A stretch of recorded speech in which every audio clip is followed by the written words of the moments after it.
babawasan natin yung college education from 4 years to 3 years. Itong practice na ito ay ginagawa sa maraming bansa, especially sa Commonwealth countries like the United Kingdom, Canada, Australia. So pagpasok ng bata sa kolehiyo, ang kanyang pag-aaralan ay yung kanyang major na, diretso na siya dun sa major. Yung mga general education subjects, ibababa sa senior high school. At may papadala rin kaming research sa inyo, maybe within the day. In-update namin yung database ng K-12 countries sa buong mundo. Lumalabas, out of the 214 countries in the world, lahat ay K-12 na except for Singapore. Because ang Singapore, they practice what they call junior college. So, in other words, buong mundo ay K-12 na.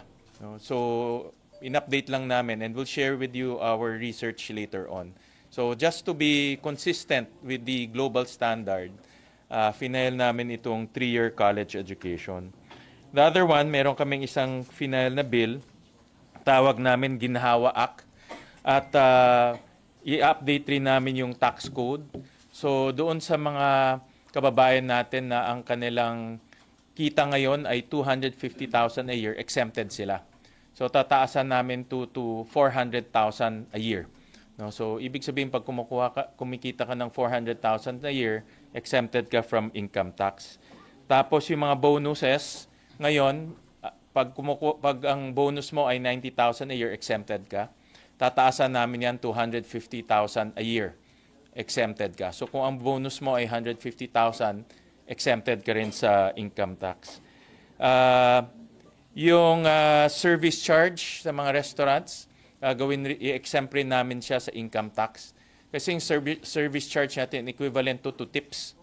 No? So, and tips naman ay kusang loob yan na binibigay sa mga waiters. So, ang proposal rin namin, tatanggalin din yung income tax on service charge. At marami ito, no? But sinasabi ko lang yung pinaka-importanting points. Tapos yung night differential, overtime pay, holiday pay, for minimum wage earners exempted. Pero in-expand namin to. So lahat ng mga kababayan natin na nag-overtime, may hazard pay, may differential pay, gagawin rin income tax free. No? Dahil yung hazard pay, binibigay nga yan dahil hazardous yung trabaho mo. Pero kakaltasan pa ng gobyerno. Di ba? Kaya nga binibigay yan dahil delikado yung trabaho mo. Dapat hindi nakaltasan ng gobyerno. So ito yung nasa loob ng Ginhawa Bill. Ang gusto namin mabigyan ng ginhawa, no, yung mga kababayan natin na nasa income earning segment. And then nag-filing kami ng isang bill para higpitan yung online gambling sa ating bansa dahil marami kaming balita na pati bata ngayon ay nag-online gambling na ngayon, lalo na yung scatter. No? So hihigpitan namin ito. Ang salient points nito, pagbabawalan na gumamit ng GCash sa online gambling. Tataasan yung age from 18 to 21. Tapos ang minimum bets is 10,000. Ang top up is 5,000. So hihigpitan natin to. Of course, may mga regulation din kaming linagay doon para hindi lahat ng tao ay pwedeng pumasok sa online gambling. Dahil ngayon, kahit na 20 pesos, pwede ka na mag-online gambling. So, kaya maraming tao ngayon na pumapasok at napakahina ng regulation. No? So, ngayon, naglagay rin kami ng penal provision. Pag hindi ginawa ng mga regulatory agencies trabaho nila, pwede silang kasuhan at matanggal sa trabaho. Pwede rin silang makulong. So, hinigpitan namin yung regulation ng online gambling. So, ito yung mga, of course, marami pa, no? But, isa pa pala na of interest ay yung vape bill. Tinaasan rin namin yung tax ng vape bill to 70, tama ba, Alta? Magkano yung tinaas natin? 70, pinantay natin, no? But how much is the? So, tinaasan, just to recap, no? Yung Ngayon kasi ang vape, lalo na yung freebase, napakamura yung kanyang taxes. So tinaasan namin ngayon to 66.5. No? So tinaasan namin from magkano yun? From 9 pesos, no? From 9 pesos to 66.5, no? So pantay na siya ngayon with yung electronic cigarettes, no? Yung freebase at yung nicotine salt, pantay na sila ngayon. Wala na ngayong smuggling na mangyayari kasi natuklas na namin through the hearing, may mga technical smuggling na nangyayari. Alright, so those are the, of course, 10 yan, but those are the ones of greater interest. And if you have any questions. Senator, kasi pag mga tax measures, diba, it has to emanate from... Yes, oo. Yeah, so mayroong kaming counterpart rin sa lower house para ipupush namin na ma-approve siya. No? So doon sa ginhawa, I don't know, din sa education na babaan mo from 4 to 3, di ba additional na problema pa na asikasuin natin kasi as of now may problema pa tayo dito sa basic and even sa senior high school. Actually, as we speak ngayon, binababa na yung general education eh. No? So gusto lang namin makumpleto na at pabilisin yung pagbaba ng GE subjects. Diba sa college may dalawa, no? Tinatawag nilang GE and professional subjects.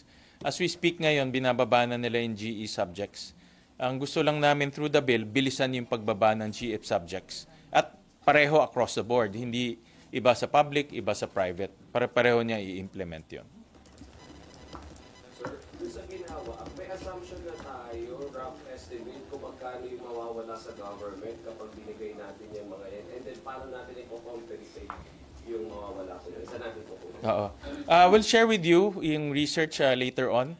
Tinatapos lang namin yung information gathering kasi manggagaling sa BIR. But ito lahat ay ginawa namin inflation adjusted. Kasi kung matatandaan natin, yung train law was 2017, 18. No? So, napako na yung 250. No? Ngayon, at alam naman natin, every year may inflation. So, inadjust namin sa inflation at tinaasan pa namin. So, it's just fair. No? Because ang inflation natin for the last 10 years ay napakataas. No? So, we're just making it fair. No? But we'll share with you the research on the revenue and the revenue gains and or losses.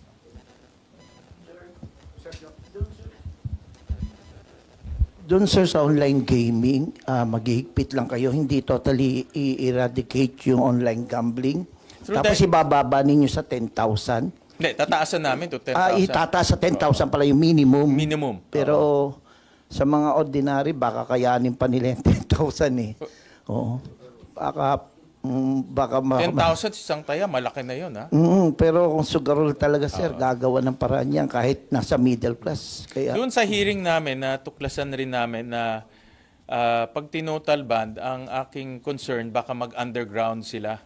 No? Kasi napakadaling mag-set up ng website, napakadaling mag-set up ng IP address, so mag-underground. So sa aming pag-aaral, mas maganda pa i-regulate at higpitan yung regulation, no. So itong mga ginagawa natin para hindi kahit sino lang ay pwedeng maglaro. At doon rin sa bill namin, hinigpitan rin namin yung know your client system, no. Ibig sabihin, hindi pwedeng below 21 pwede ka nang maglaro ng online gaming, no. So meron kaming provision doon na napakahigpit na dapat meron silang know your client system. Ngayon kasi basta mag-log on ka lang, pindutin mo lang, I'm over 18, laro ka na kaagad eh. So ngayon dapat may biometrics, papakita mo yung ID mo, at iba pang mga measures para masigurado na over 21 ka. Yung 10,000 naman, open naman. During the hearing, kung talaga mababa, I'm open to raising it. Pero ngayon, zero eh. There's no floor price. So ibig sabihin, kahit 20 pesos, pwede kang tumaya.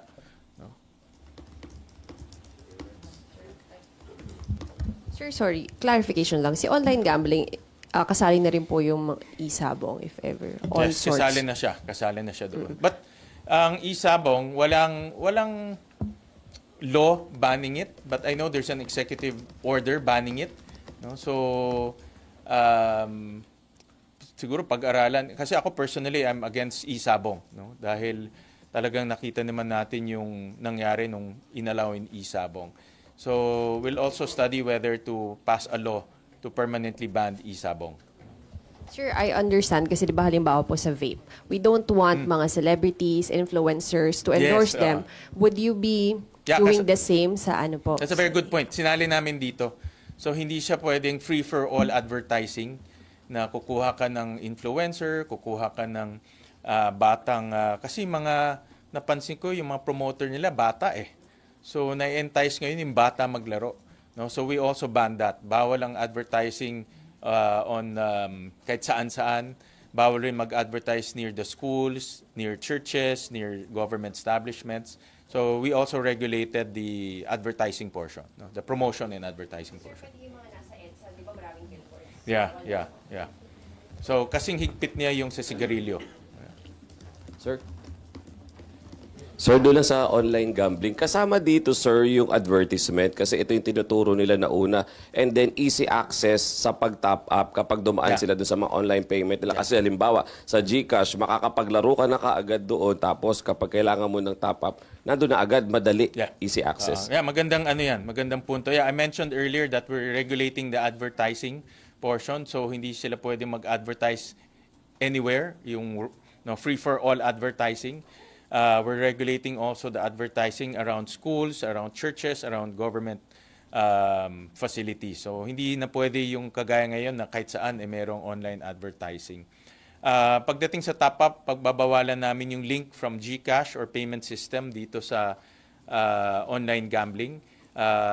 At yung minimum nga is 10,000. No? So hindi pwedeng 20 pesos makakalaro ka na minimum mo dapat ay 10,000. Ang top-up mo is about 5,000.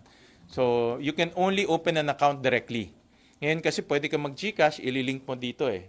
Iyon ang nagiging napakadali na kasi. No? So pinutol namin yung link na yan. No? Pati advertising sa social media. Kasi pagbukas nyo ng Twitter ngayon and Facebook, nandun siya eh. Yes, we're regulating the advertising portion. No? So, bawal na rin yun. Hindi na namin papayagan na kahit saan-saan sila nag-advertise. No? Yes, we also included that.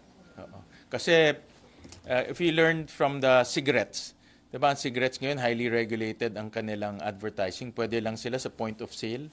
Maglalagay lang sila doon ng karatula. So, the same regulation i-apply namin to online gambling. No? Kasi dun sa vape, di ba bawal din ang... Bawalin, yes. Bawalin. Saka bawal mag-advertise ang vape. No, bawal. Sir, ilan ba ang generate ng government sa online gambling? Why not? Oh, malaki. I-total ba na lang kung Malaki. maapektan din? There are two things. No? Number one is yung possibility na mag-underground siya. Kasi napakadaling mag-set up ng website eh. Napakadaling mag-set up ng IP address. So, ang fear ko with total ban, mag-underground sila. No? And pag nag-underground, mas walang makokolekta ang gobyerno. So, higpitan na lang natin ang regulation. So, yun ang nakikita kong moving forward. Sir, inutil ba ang PAGCOR? Kasi marami rin mga illegal operators ng online gambling. At hirap silang matukoy yun, di ba? Oo. Yeah. Inutil ba sila? Well, kailangan nila higpitan sarili nila, no? Kailangan nila higpitan sarili nila. Kailangan nila parang Pogo 'yan, 'di ba? Ang PAGCOR ang regulator ng Pogo. Kung ang regulator ay hindi magiging aktibo or hindi magiging alisto, magiging problema talaga. So kailangan talaga higpitan nila yung regulation nila. Paano yung kasi di ba yung may yung ibang ang pagkakabanggit yung may operators actually hindi naman talaga naka-base dito sa Pilipinas. Yung ibang mga For online? online Hindi, dapat dito sila sa Pilipinas. Ang regulation ng PAGCOR dapat nandito ka sa Pilipinas. So may physical presence yung mga gamit mo, mga online na gamit mo nandito sa Pilipinas. So that's the regulation. Para may saklaw tayo. Kasi kung nasa ibang bansa sila, wala tayong saklaw. No? So nandito sila physically. And they have to get a license from PAGCOR. So iyon ang problema sir, paano natin isama yung operating abroad pero being accessed locally? From my understanding, yung mga operation abroad hindi pinapayagan dito yan. From my understanding, because you need a license. You need a license from PAGCOR. So hindi ka pwedeng, let's say, nasa Cayman Island ka tapos mag-ooperate ka dito because you need a physical license from PAGCOR. Iba-block ka nila. Kung meron man, mga illegal yon. Mga illegal yon.